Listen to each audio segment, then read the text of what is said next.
what was the initial kick for this evolutive trend increasing brain size in the human line?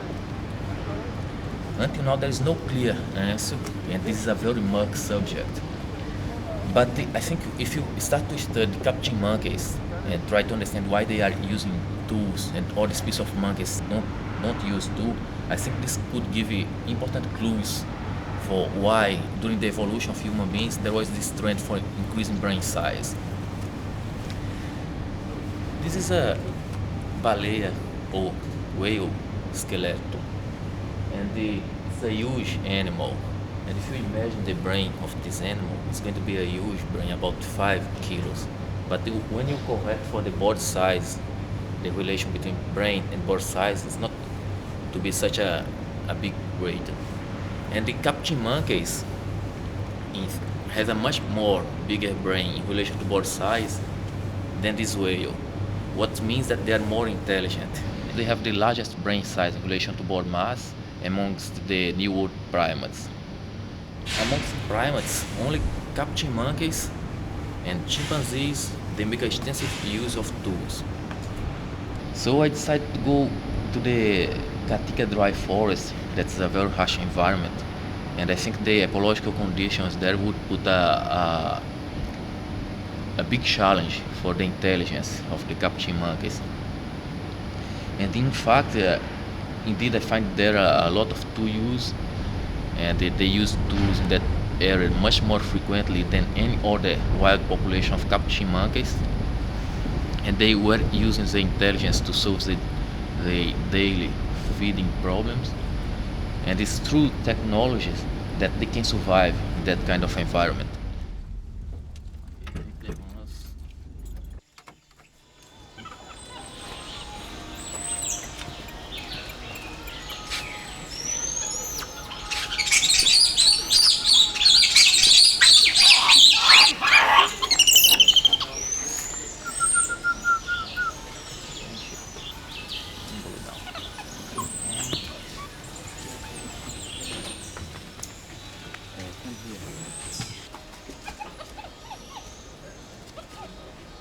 Capuchin monkeys, they had been studying different kind of areas in Brazil and moist forests, so I would have a literature data, and so I would be able to compare my data from a very harsh environment with those from more wet environments. And what was your actual thesis? What were you trying to? What were you researching in particular?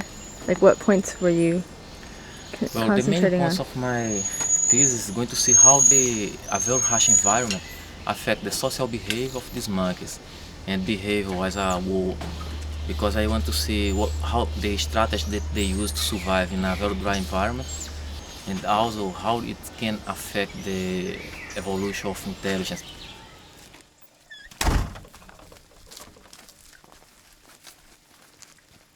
When I entered in the university in Paraíba, Universidade Federal da Paraíba, I started immediately to study behavior of primates, but in captivity. These are captive monkeys that their mothers were killed, and they were brought to here in an attempt to release them in the wild. This one is Nicholas. He has a broken leg in here. It was due to a beaten by one of the wild animals.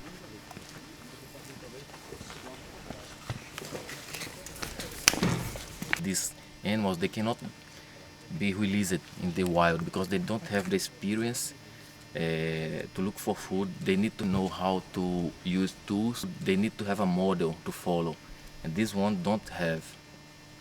Maybe the youngest of them would be easier to readapt in the wild because he's too young and he could be more easily accepted by the group. But the older one, Nicholas, he is completely lost to be released in wild. This, I think, is the biggest problem here in Brazil, wild animals that are taken from captivity and just released into the wild without no planning. And if for do that, you need to planning how to do. You need to spend a lot of money putting these animals in contact with wild ones so they can have a model, and after that they can be released into wild, not simply released into wild, because if you make this, you are just releasing to the death these animals.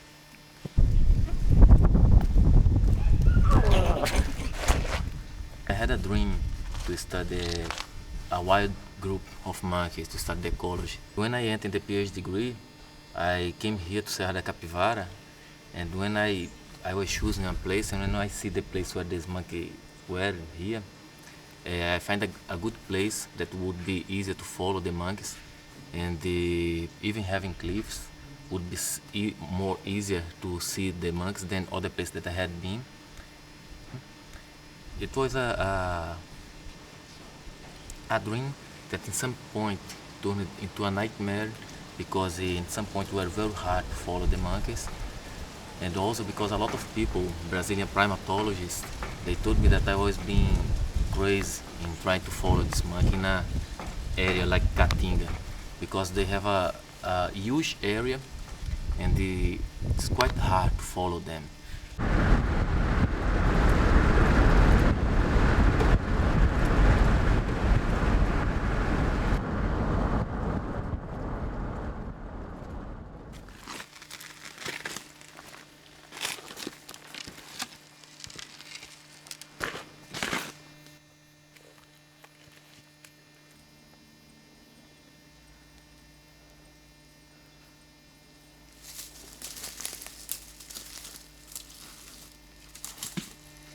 I wake up sometimes before the sunrise, and I walk a lot, and identify the monkeys, and sometimes in a crazy mood I start to walk in the more remote place, hoping to find a jaguar, and then be killed by a jaguar. Really? You get that depressed at not finding the Yeah. monkeys?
My group.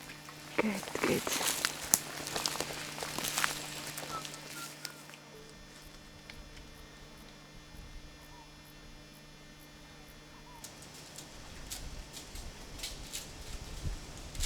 I came to this area, I looked for the monkeys for about 3 days, and then I find the animals coming here to eat food. This make Okay. it's fun, because I was quite disappointed not find the animals, and when I find them, you get a lot of energy and you get happy.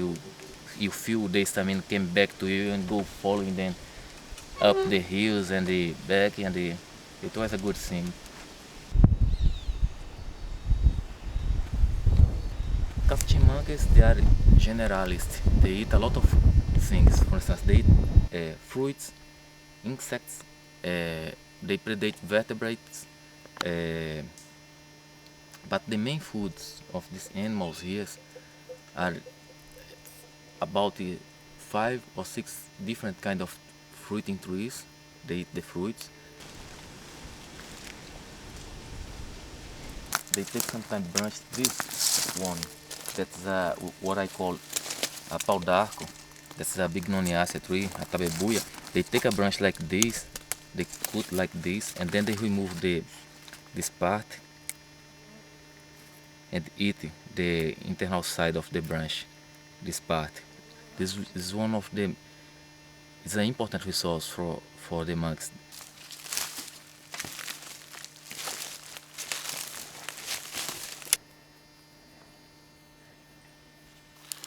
What is it, sir? The capuchin, Cebus monkey, Oh, dung, okay. fresh one, and full of ficus seeds.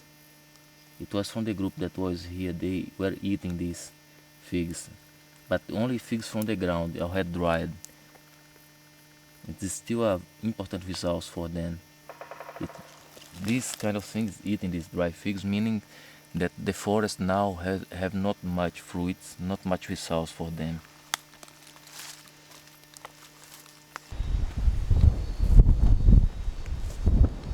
The wild animals, they use a lot of tools, and this make a big difference for survival in this area.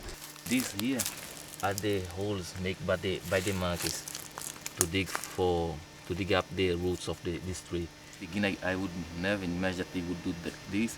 Is using stones to help in digging. One like this, and they start to, and with the help of one hand, until they can reach one of these, this tub, and eat.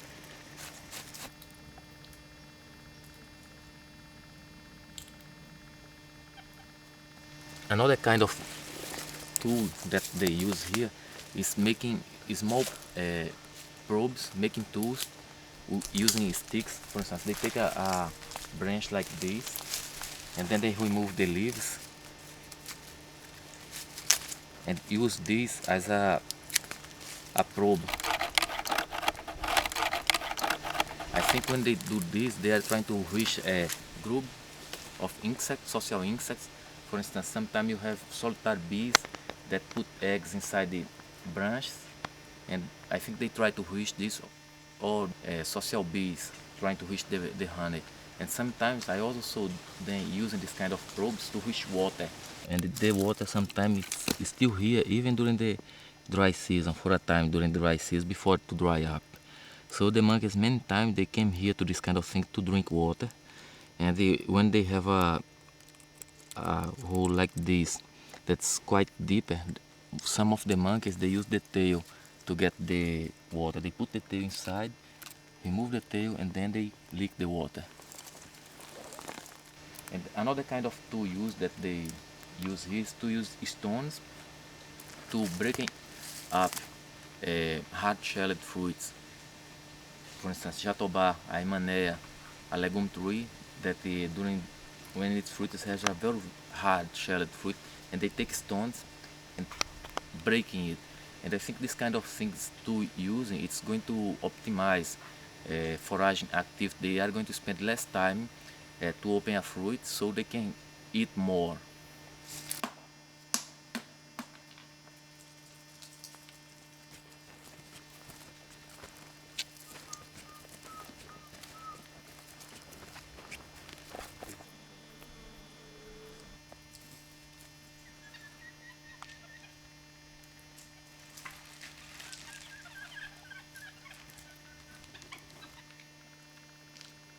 See, take.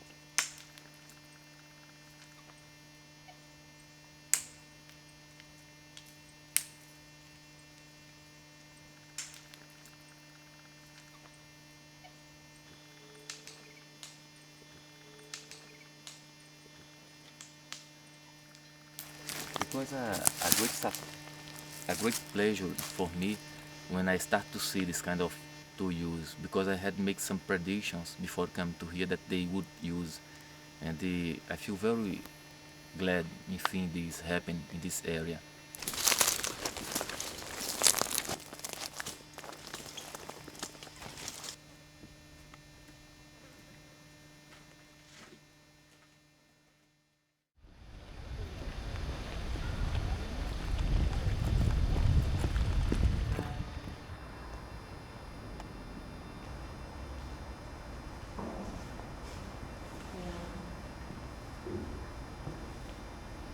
Anthropologists and the scientists and primatologists, they believe that one of a very important fact in human evolution was the use of tubers as a staple food during the hard times.